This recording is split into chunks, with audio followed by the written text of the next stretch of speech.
Hi everybody, my name is Ryan and I work for the West Midlands Regional Cybercrime Unit. The West Midlands Regional Cybercrime Unit are incredibly excited to be supporting Safer Internet Day 2022. For those of you watching this video, you are joining thousands of young people across the UK and people from approximately 150 countries in making this very special event that's celebrated every year. Safer Internet Day is a wonderful opportunity to celebrate all the great things about being online, whilst also ensuring we take a moment to reflect on ways we can stay safe when using the internet. The West Midlands ROCU is a part of a national network that consists of 10 other ROCUs. We also work with Police Scotland and PSNI. We aim to protect businesses and organisations, including schools, from cybercrime.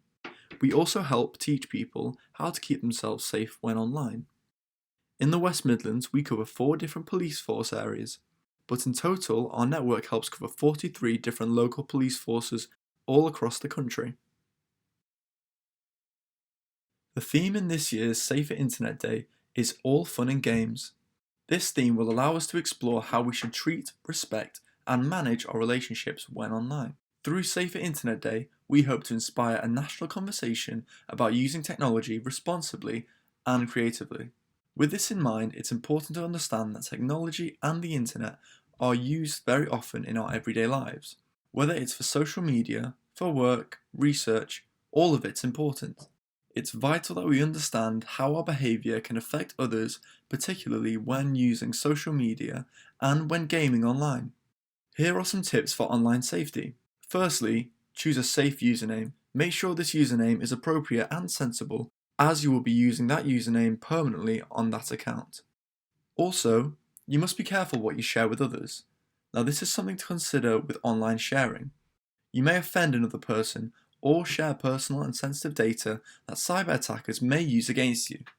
To build on this, you must also be careful who you're sharing things with, and to also ask yourself, do you know the person you're talking to in real life? For those of you that enjoy online gaming, it's important to bear these tips in mind. When gaming online, it's important to remember that mods and downloads aren't always safe, and they may damage your computer, console, or worse, give attackers access to your personal data. Also, when gaming, be mindful of loot boxes and in-app purchases. Finally, when online gaming, make sure to take regular breaks to ensure that you remain calm and also active. So at some point in your life, I bet you have wondered why exactly we have age restrictions in place on social media platforms. The reason these restrictions are in place is to protect users who may be vulnerable to aspects of certain platforms that can be toxic or misleading. This can be seen on social media with an abundance of misinformation and online abuse shared daily between different users. Now that we have the basics of Safer Internet Day understood, we will play a game. On screen we have 3 passwords. The first password shown is password, the second is dwarf table school, and the third is 1234567889. I want you to pause the video and discuss which of these passwords is the strongest. Vote as a group to decide. We will now have a quick demo to show the amount of time it would take an attacker to crack each password. So, when we input our first option, which is password, we can see it would be cracked instantly.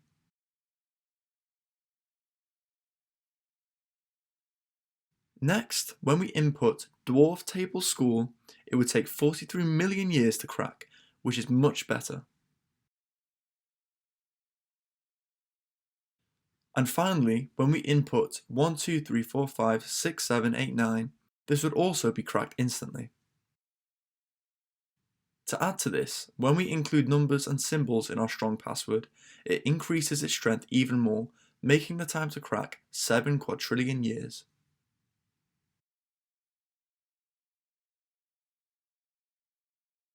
So the correct answer is dwarf table school.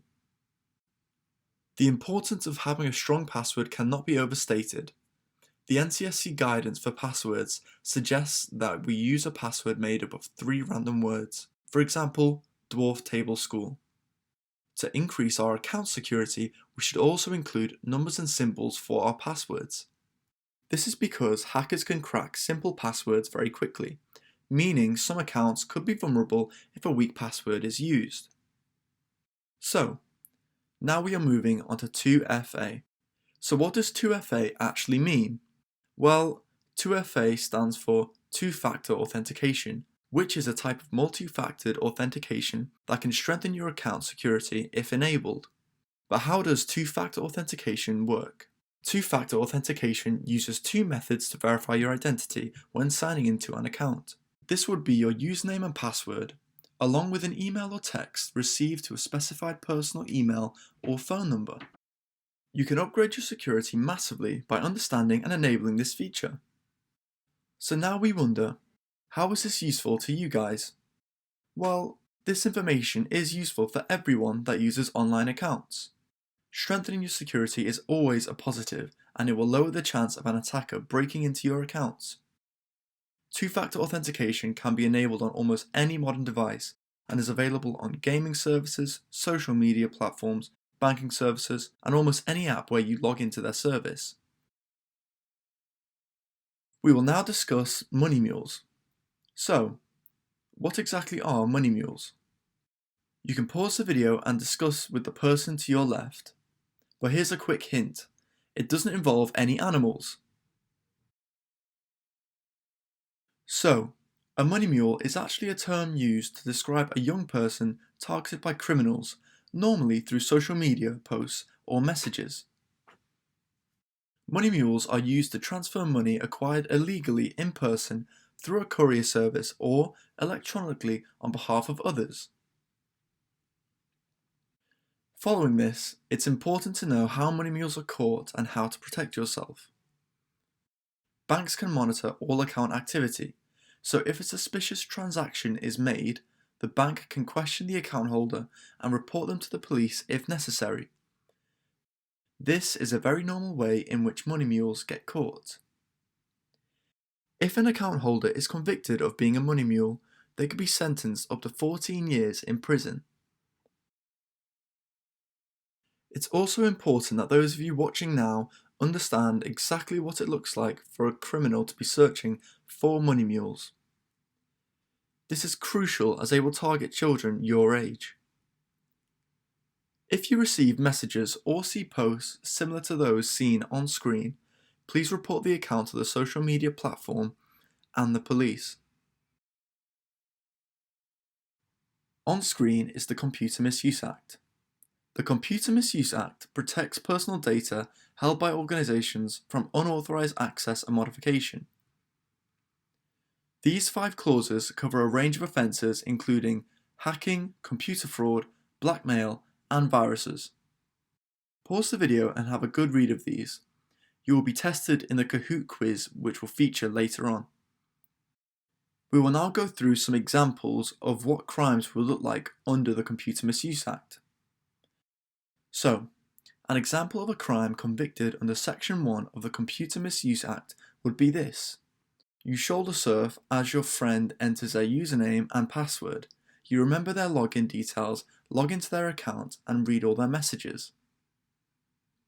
Moving on, an example of a crime convicted under Section 2 of the Computer Misuse Act would be this. Your friend leaves his tablet on the couch. Without his permission, you access his Amazon account and order a new computer console. Now, an example of a crime convicted under Section 3 of the Computer Misuse Act would be this. You're playing an online game where your friend is scoring higher than you. You use a booter to knock them offline and thereby win the game. Moving on, an example of a crime convicted under Section 3ZA of the Computer Misuse Act would be this. If you were to hack into a police network. This results in delays to emergency calls, even though it was not your intention, you were reckless in your actions. And finally, an example of a crime convicted under Section 3A of the Computer Misuse Act would be this. You download software so you can bypass login credentials and hack into your friend's laptop, but you've not even had a chance to use it yet. The Computer Misuse Act is vital in the way we protect ourselves and others when using online devices. We will now discuss our top tips for using the online space safely and respectfully. Protect your online reputation. Use the services provided to manage your digital footprint and think before you post.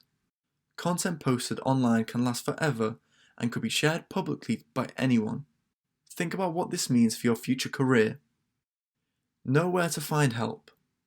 Understand how to report to service providers and use blocking and deleting tools. If something happens that upsets you online, it's never too late to tell someone. Don't give in to peer pressure.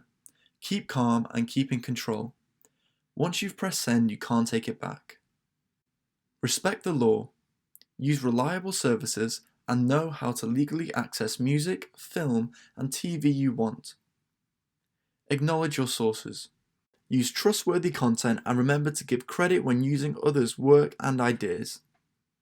Following on from our top tips, we will now discuss the term digital footprint. Everybody that uses the internet has a digital footprint.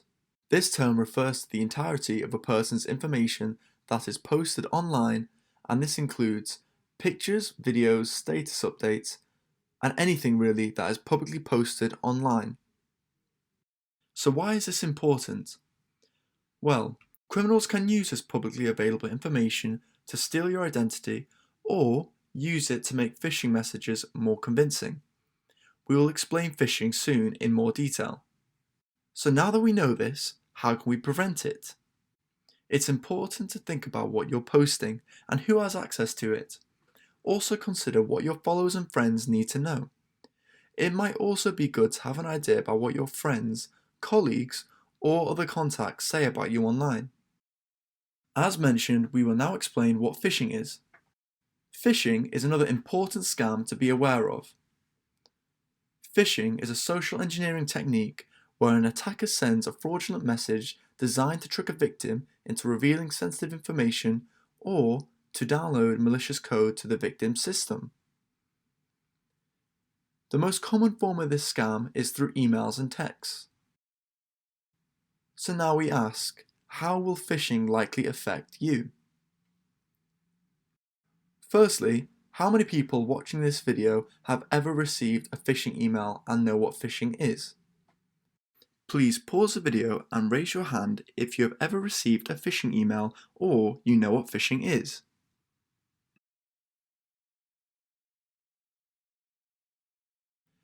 I'm sure majority of those who raise their hands will tend to be the older ones amongst you. This will be because as you get older, you create new email addresses and engage in more online responsibility. This will naturally increase the likelihood that your email may be in a data leak and consequently will increase your chances of receiving phishing emails. However, this doesn't mean you should be afraid of using email. Absolutely not. The best way to protect yourself is by learning the techniques and characteristics of phishing emails. So, phishing emails will always have similar traits. They will always try to have you download or input your details. Other things to look out for: bad grammar, an improper email domain being used, the logo of the company being incorrect, and also a sense of urgency being created by the sender. On screen currently there is an example of a real phishing email. Pause the video and discuss what makes it a phishing email. So firstly, there's an improper domain used in the email address. Next, the victim is addressed using a generic term. If this was a real company, they would have the user's name on their database and would address them as such. They use a hyperlink asking the victim to input sensitive data to either log into their service or settle a bill. In this case, they are asking for a bill to be settled. Also, a quick tip: if you hover your mouse over a hyperlink, you will be able to see the address it will take you. This can be helpful when looking at phishing emails. This phishing email also creates a sense of urgency by stressing the time constraints to complete the payment within 24 hours. How many of these did you get right? Was there anything else wrong with this email? It's crucial you understand how and when to get help online. 1. Tell a trusted adult. If you are having problems online, please talk to a trusted parent, teacher, or guardian. 2. Social media reporting. If someone is posting offensive content or sending hurtful messages, you should report and block them through the social media that you are using. So we have also sent round to all of your teachers a resource pack, which is a social media checklist which will teach you how to set up a safe and secure account. 3. CEOP. If you are worried about online sexual abuse or the way someone has been communicating with you online, you can make a report through the CEOP website. 4. Childline. Childline will provide advice if perhaps you don't feel you can talk to friends or family. You can call them on 0800 1111 or get advice online. 5. NSPCC. NSPCC also give great advice online, with lots of tips for staying safe online. 6. Action Fraud. Action Fraud is the main reporting service for fraud and cybercrime in the UK. If your social media account is hacked, it should be reported through here. Even after covering a lot of negative topics around the internet, it's important to remember that the internet is not all doom and gloom. We've heard a lot today about the bad side of the internet, but in reality the internet is an amazing place that allows us to watch movies, play games, and connect with people across the world. There's plenty of opportunities out there on the internet. We just need to know where to look. Some of the great opportunities in cyber can be found through Cyber Choices. But what is Cyber Choices? Well, the reason Cyber Choices was set up was to reduce the number of cyber attacks in the UK. But what does Cyber Choices do? Well, Cyber Choices helps to explain the difference between legal and illegal cyber activity. It also encourages individuals to make informed choices about their use of technology, to also deter or divert individuals away from cybercrime, and to primarily promote legal tech opportunities. So who is Cyber Choices for? Cyber Choices has opportunities and resources available for anyone. Anyone who has an interest or passion in technology, coding, or any technical skills. This includes from beginners to more technically experienced individuals. So, what can you do if you're new to cybersecurity and don't have much technical experience? Firstly, we all started somewhere, so don't worry about not being experienced. There are plenty of opportunities and resources available for you. To challenge your cyber skills, you can visit the Cybersecurity Challenge website. Or if you want to get more involved with coding, there are some excellent sites you can visit. These include the Code Club, Codecademy, Coder Dojo, and many more free websites like these can be found online. As well as the resources on screen, we will be providing your teachers with a list with more national and local opportunities that you can get involved with. These include Tech Talent, School of Coding, School of Code, and many more. There's loads of opportunities in cyber. Cyber Discovery is the HM government's free, online, extracurricular program turning teenagers aged 13 to 18 across the country into cybersecurity experts. Another resource which is underrated, but I'm sure majority of you have heard of it before, is UCAS. The UCAS website offers all the information needed for university courses and their entry requirements. The site also details apprenticeships in cyber if a university degree is not what you want to do. Cyber First Opportunities.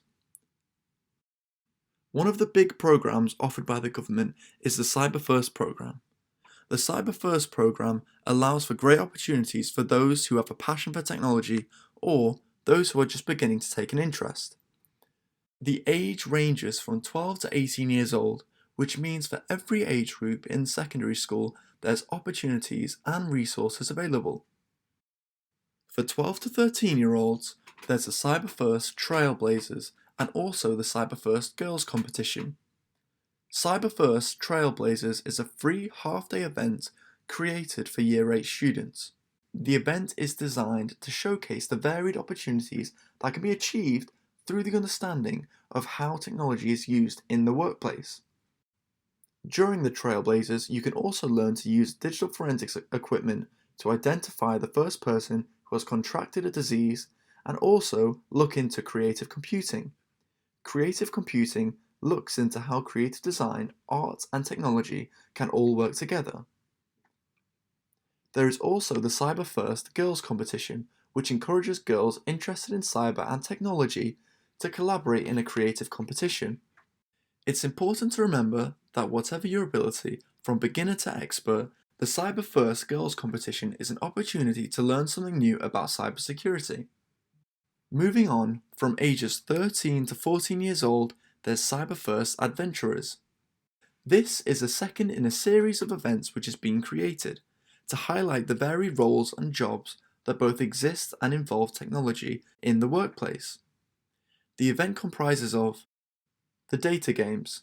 This is where you will understand and use big data to create the perfect team using a set of sports results.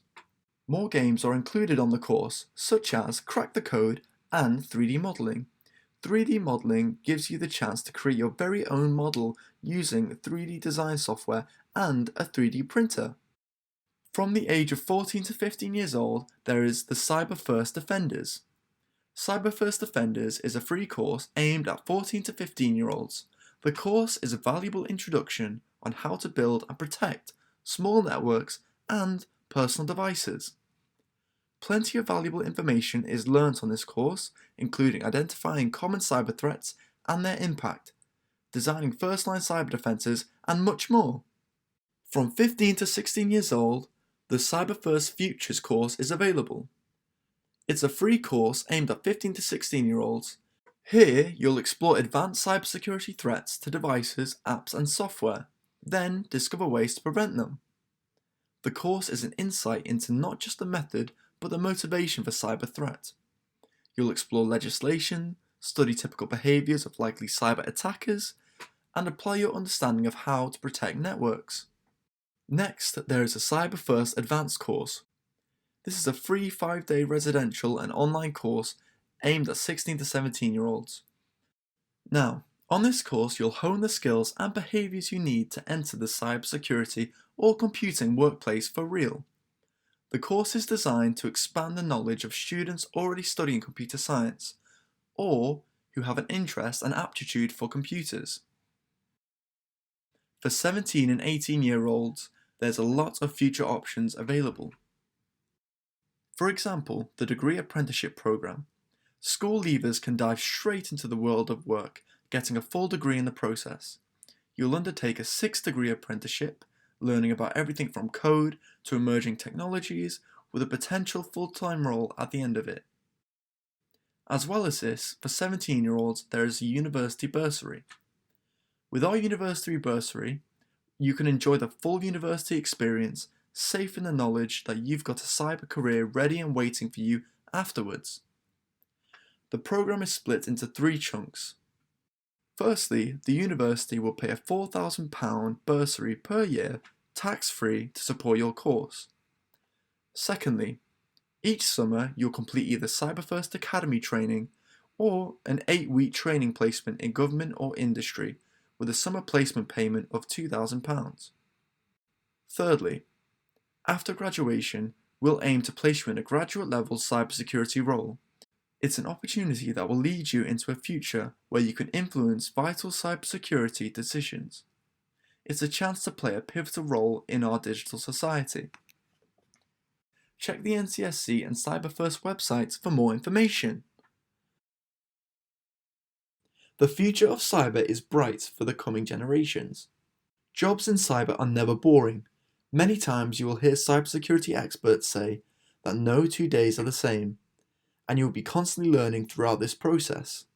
Cyber skills are in very high demand. and most likely will be for the foreseeable future. The salary of a cybersecurity-based job are also very lucrative. UKTalent.com stated the average salary of a cybersecurity-based job is upwards of £50,000. To put this into context, the average UK salary in 2021 was £25,971. As technology evolves and more money is put into cybersecurity, the industry of cyber is projected to continue growing as one of the best modern industries to work in. We will now pass over to one of our industry partners, Manny from School of Coding.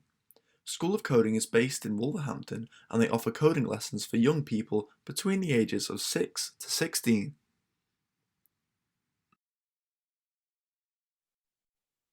Hi everyone, my name is Manny and I'm here from School of Coding. Today I want to talk to you about 3 things that relate to you being online. First of all, we want to think about your safety online. So this week is all about safer internet. We want to make sure that whilst you are online, you are safe, you're respectful, and more importantly, you're taking care of yourself and others. So this video is all about staying safe online. There are 3 areas we will cover. That is cyberbullying, your mental health, and lastly, showing respect to others. So School of Coding is the UK's largest coding education provider. We teach coding, computer science, cybersecurity, and various other subjects like games coding to students right from age of 6 all the way through to adults. So the idea behind this video is that whilst we are creating the next generation of coders, gamers, cybersecurity specialists, we want to make sure that all of you understand the dangers of online gaming, online browsing, and also talking to other people through social media. So you can use this video as a way to discuss various different topics that are coming up in this video amongst your peers in a class, or you can watch it just to gain extra knowledge. So let's go straight into it. First of all, like I said, the 3 subjects that we want to cover are cyberbullying, mental health, and being respectful online. The first part is about impacts of cyberbullying. Now we understand what bullying is when it happens in the playground or in the dining hall or in your classroom. But cyberbullying is done by a lot of students in primary and secondary schools without actually knowing that they're bullying somebody. And when we're talking about cyberbullying, think about the different ways we hurt other people's feelings. So if someone says something to us through a text message or through a message on Instagram or through a meme, they're literally hurting our feelings. So bullying is all about hurting somebody emotionally or physically. When we do it through cyber, in other words, online, it becomes cyberbullying. So what I want you to do, first of all, as part of 4 to 5 members in your class, work as a group and make a list of different types of cyberbullying methods you're aware of that or that you have seen.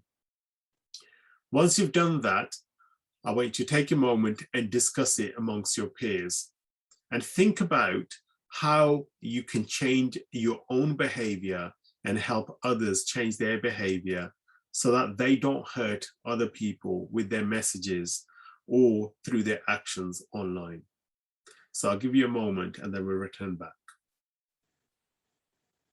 Okay, now that you've done that part, we want to make sure we understand what are the different ways cyberbullying takes place. So think about if you are being rude or mean to someone in an online game.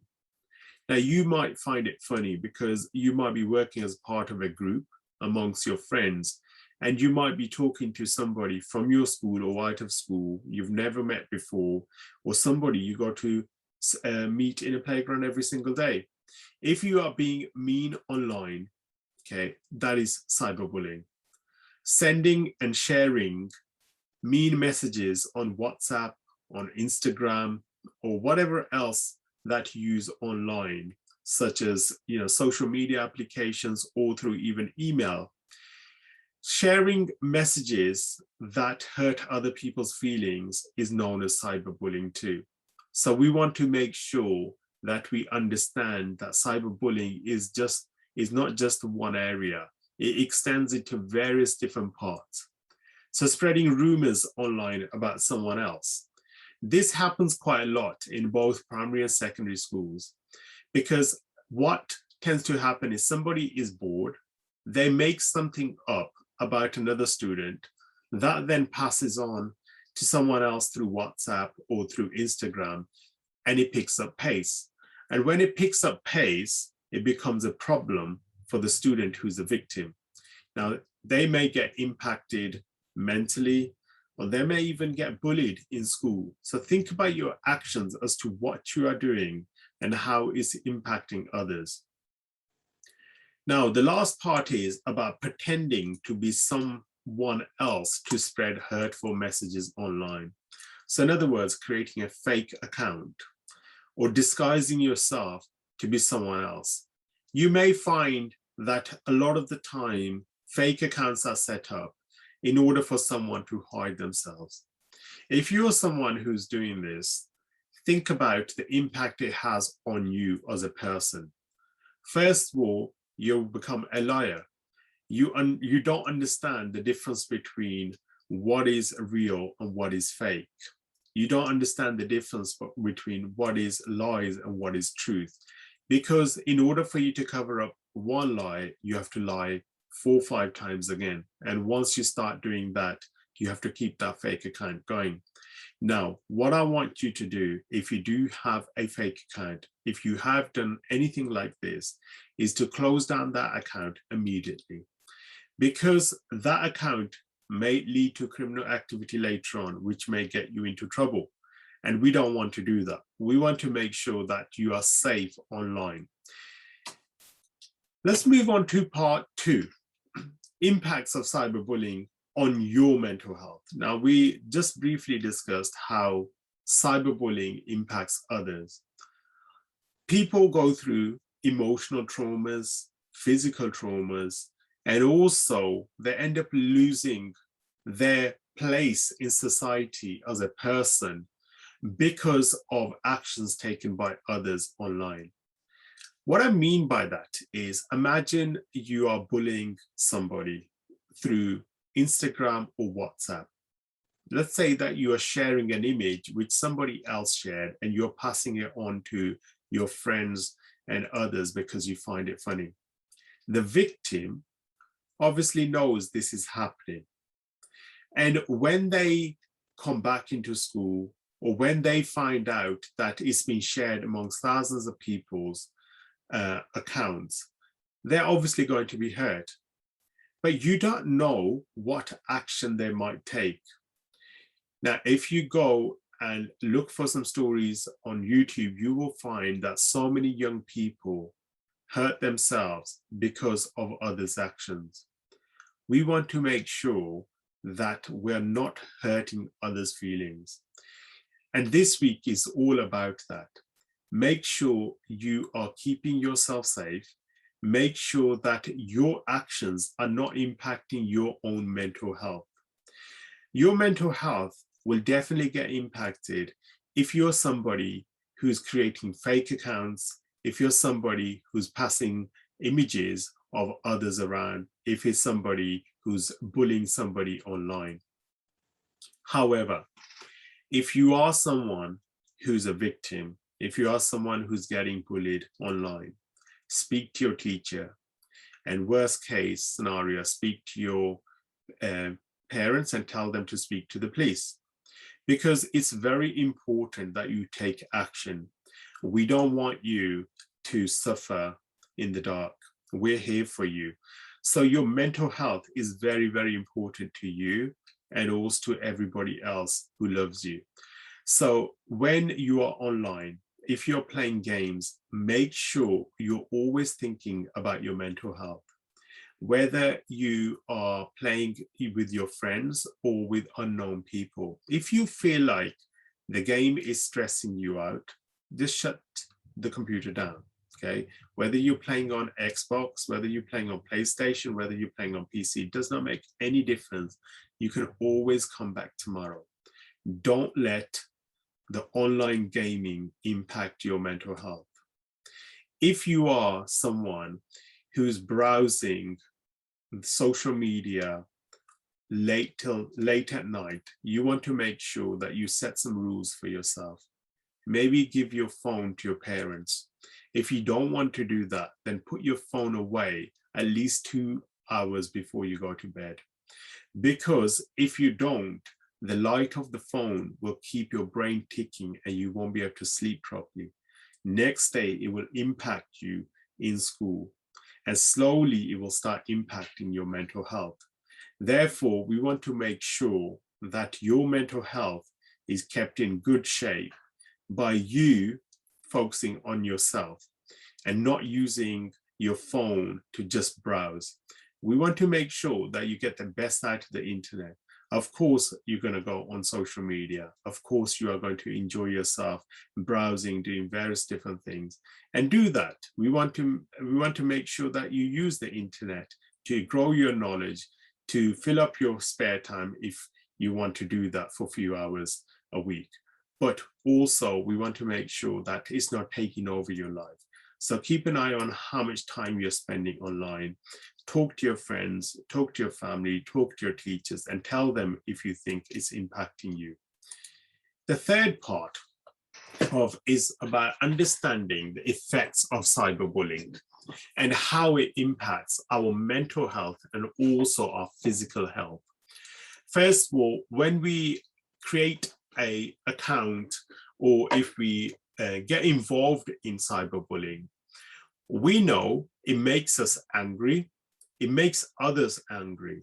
So it's important that you understand this is not just about others, this is also about your well-being.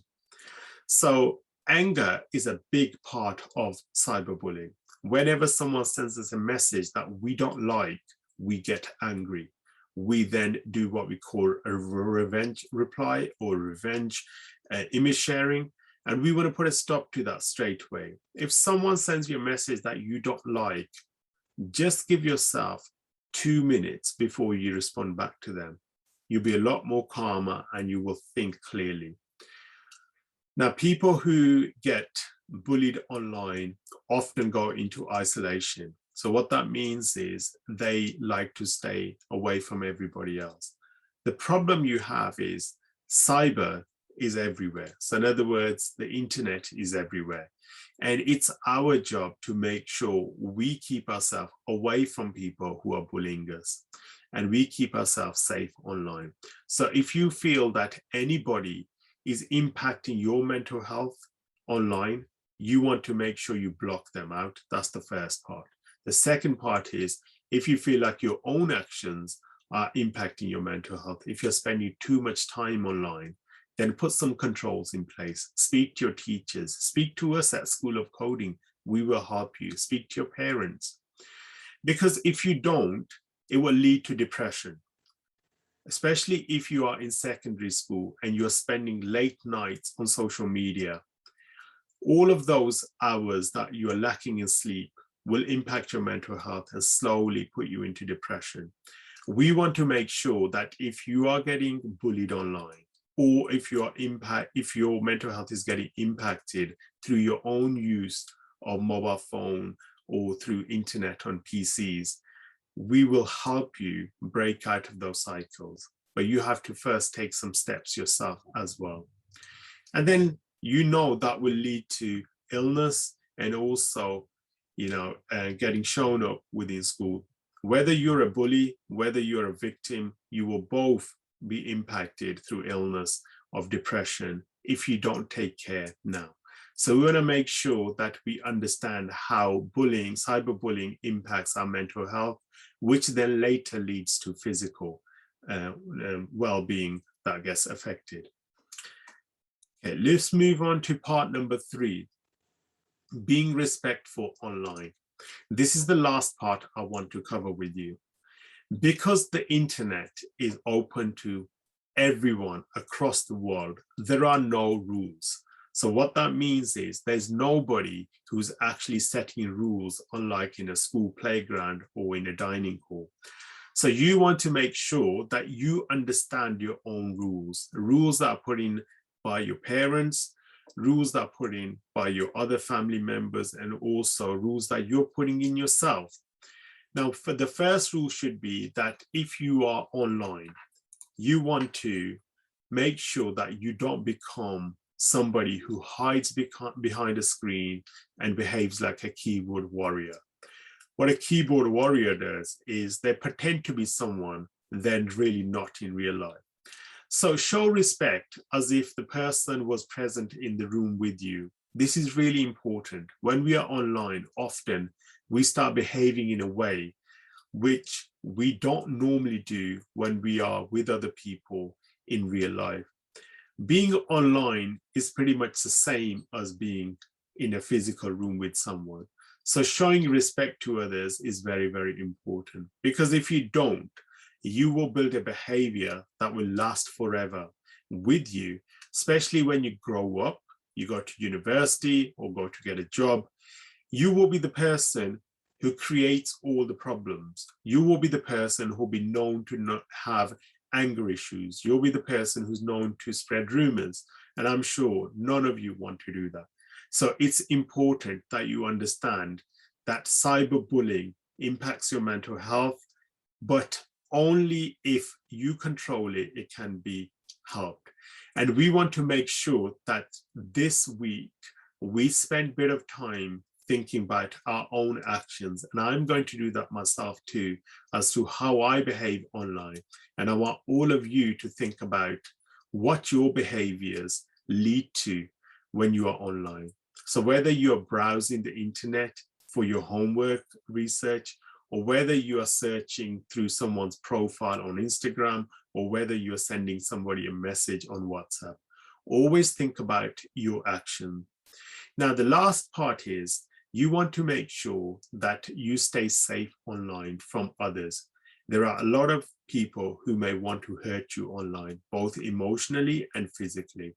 Never meet anybody that you just met online in physical. Never speak to strangers online. You know all these rules. We want to make sure that when you're online, you're speaking to your friends. If in doubt, if you feel like it's not your friend on the other side, ask your mom and dad, or tell them, or if you are a teenager and you have a phone, then get in touch with your friend and ask them, are you online? Is this you? If it's someone you don't recognize, just block them. That's your first rule. We don't want to speak to strangers. Block them no matter what they say. Never go out your house to go meet a stranger without first telling your parents or going with your parents. Never ever meet anybody out of school, regardless of what they say, if you don't know them. Okay.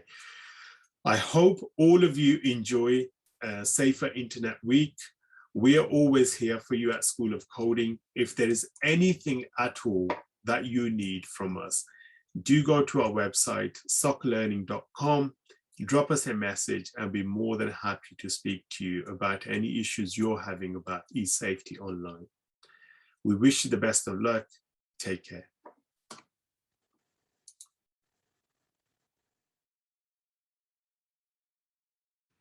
Thank you very much for watching. We hope you have gathered some valuable information and will use it to maintain safety and respect online. We also hope we have given enough resources to help you build your future in cybersecurity. If you have time, there is a link in the video description for a Kahoot quiz which will test you on the information in this video.